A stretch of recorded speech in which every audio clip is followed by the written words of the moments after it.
what she eats, the baby eats. What she thinks, the baby thinks. It's a constant process. But that aspect of reality that is that baby that is being nurtured and grown within the womb doesn't really find its own identity until it takes its first breath. And then it becomes who it is. Well, there's a 103-year-old doctor. This guy is interviewing her, but what I wanted to say real quick is we could have a job for every young person who doesn't know what the hell to do with themselves, because he's asking her, what do people do, and how can he's picking her brain, but he can't stop moving his arms and hands when he talks. It's like, well, you might as well learn sign language. And she ended up saying something about E.T., you know, how he's trying to find home. What is it? Dr. Gladys McGarry.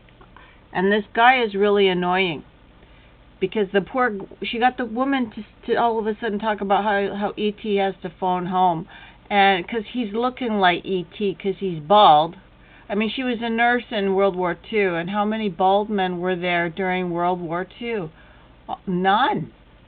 And now, I think I know about 7 bald guys just in a small, little area of my own. I was counting them. How many bald guys do I know?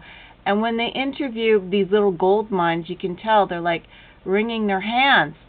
So they shouldn't be using their hands so much to talk, because she was really holding back on using her hands because it's kind of impolite.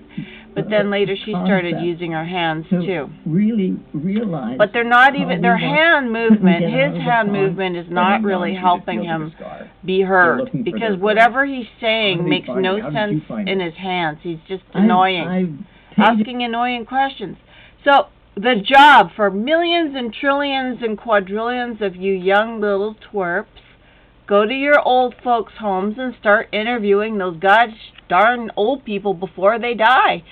Glean all their information, make it funny, and use that. I don't want to see you fucking, doing anything else, but talking to old people.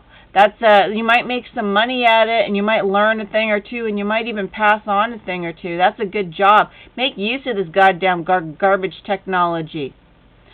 Lastly, because of these cytokine storms they're putting in people, take some folic acid. That's a good thing. I looked it up, and it's good for many different things. It converts our iron, because we're losing our iron. This lady, so she's an icon, whatever. Fine. Almost every old person is going to say basically the same shit. It's like, and try to be polite about it. But meanwhile, you got these people with their body language like that, and then they can't talk without using those little hands as though they're puppeteers. But they, and yet she's 103, and yet she doesn't need to use her hands. That's a sign of senility, using your hands all the time. And then the black shirt and the bald guy, does he think he's sexy or something? And it's sort of like, this is what we came down to? Is this called progress? Yeah, sorry. I mean, the guy might be a nice guy and everything, but there's too many of them. It's like I saw a bunch of frogs once on a walk out in Whistler, and me and this girl thought these 2 little tiny black frogs were so cute, and we were, but then later black butterflies scared us, and we saw this mound, and it was like 1 billion little tiny black frogs, and it's like, okay, it's cute when there's 1 or 2, but when the whole of mankind is like this, there's no diversity, you know what I mean? You see any diversity in this guy? There's this poor woman. This poor woman is trying to not look at him, actually. But she couldn't help but say E.T. Like, I do that all the time, because when I'm talking to a bald guy, sooner or later the word bald will come out of my mouth. It's been like that way a long time, man.